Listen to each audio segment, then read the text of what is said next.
right. Wrote and starred in the classic film Easy Rider. His latest film, Yuli's Gold, has earned him a Best Actor nomination. And tonight he's here to discuss his new book, Don't Tell Dad. Please welcome Captain America, Peter Fonda.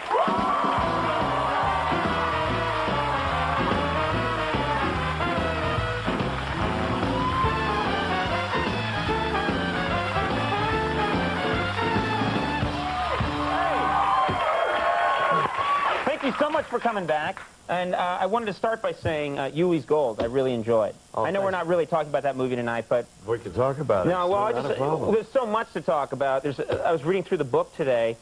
There's just gold in here. You've had an incredible life. You've done all kinds of things. And one of the things that comes up when you're flipping through the book is that the movie Easy Rider, you, Jack Nicholson, and Dennis Hopper, this great teaming, three great talents.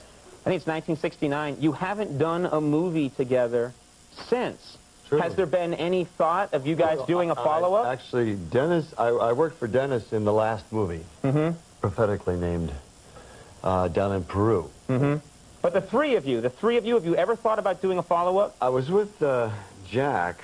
Nicholson. You call him just Jack. With Jack, well, sometimes I call him Johnny Hot.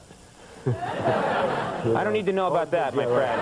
It's between you and Mr. Nicholson. Warren Beatty calls him the pro, and Jack calls me the patrician, whatever it means. Can I have a nickname, too? Yeah. Red Willie? Jack Thunder? Jack Mr. Thunder, Surprise. Mr. Surprise. Jack Thunder's good. Okay, well, we'll go with that. If you could just mention me to those other famous people, I'd be really happy. I was at an art exhibit in San Francisco several years ago for a fellow named Russell Chatham, who's an artist that both Jack and I collect. And I came up to Jack and I said, "You're a very good writer. You know, we ought to write another motorcycle movie." He says, "Fonda, we'll do one when we're in our 60s and we'll make $1 billion each." I said, "Like the numbers, Jack, like the numbers." He's going to make $1 billion. So he wants to make another biker film if you three get together, which I think would be cool. It would be sad if you guys made like a 3 Men and a Baby kind of movie. Three stoners have to find the baby in the house. Whoa, what happened? It must be, I was thinking about you today in preparation for you being here, and I thought it's a lot of pressure for you because you are the hippie icon. You really are. A lot of people look to you as key, you know, if they had to come up with a symbol for what was the 60s ideal, it's you on that motorcycle, and I think that... short hair on that motorcycle. Still, but I know you're a short hair, but a lot of people from that generation look to you and say that kind of is our ideal. That character captured a moment in time. And I would think since then, you must have a lot of people that haven't moved on since, that always want you to be that hippie, and if they see you in a BMW or something, they're like, "Dude, you sold out," and you just want to ride your BMW, or they're like, "Hey, let's play hacky sack." You know, and you don't want to. Does that happen? Do people put you in that? Oh, yeah, you bet. In fact, if getting out from under the shadow of the monumental part of my father, I created a much bigger shadow when I put myself in the role of Captain America. I don't think they're going to be saying, "Hey, Yuli," across the street, you know. Well, you never know. I mean, you're nominated for an Oscar for this. Hey, King, you know, "Hey, Easy Rider." And in parts of New York, too, I'm sure. But that's fascinating to me because it was you know, you talk a lot about it in the book, but a real struggle for you.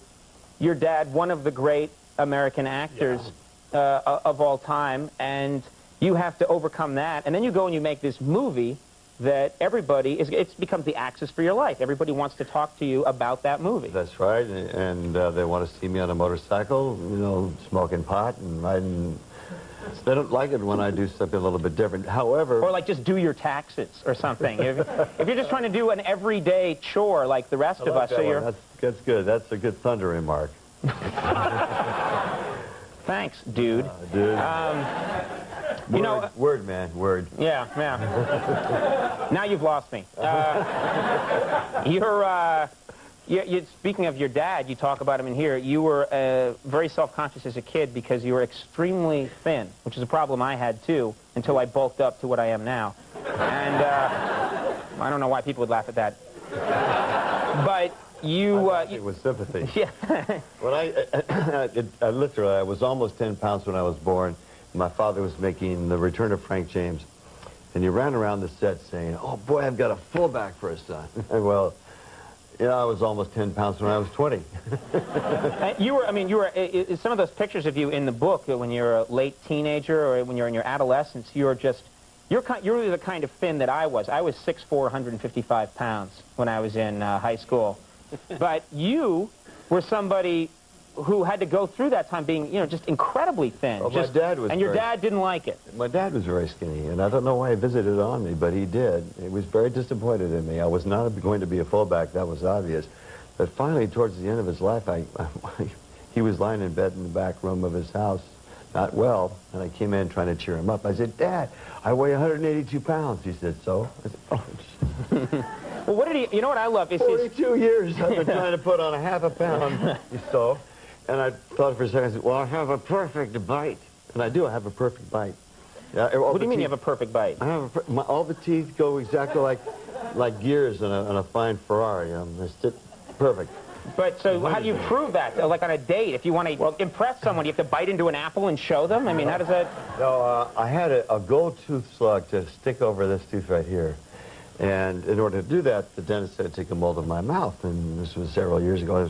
This was in '76. And he said, "Do you know you have a perfect bite?" And I said, "Nobody's ever told me I had a perfect." And he said, "No, look at this. Everything fits together, even my offset molars, they fit together perfectly." So I said to Dad, "I have a perfect bite." And he said, "Should cost enough." Oh, man.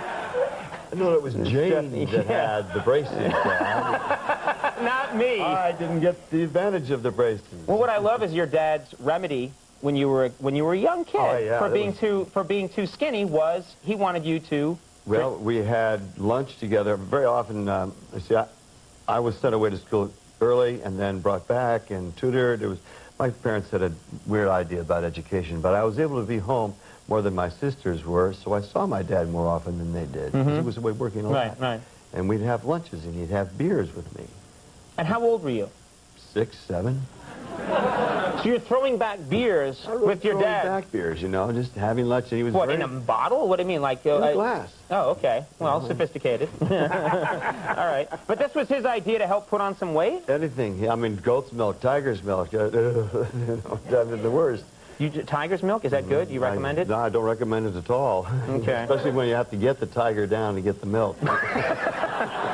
We just lost another sponsor.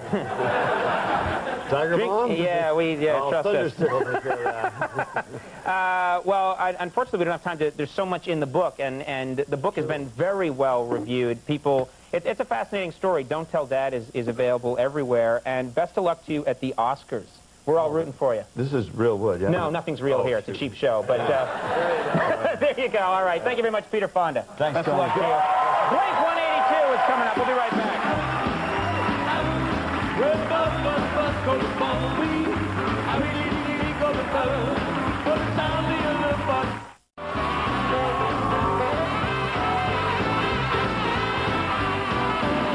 Hey, everybody, we're back. And ladies and gentlemen, you got to tune into tomorrow night's show. We have a really great one coming up from the upcoming movie Wild Things. Kevin Bacon is going to be on our show. A very funny comedian, Andy Kindler, will be here to set us straight. And musical guests, the Bacon Brothers, are going to perform. So check out that show. We'll take a break. And then when we come back, Blink 182 is going to be here. So stick around.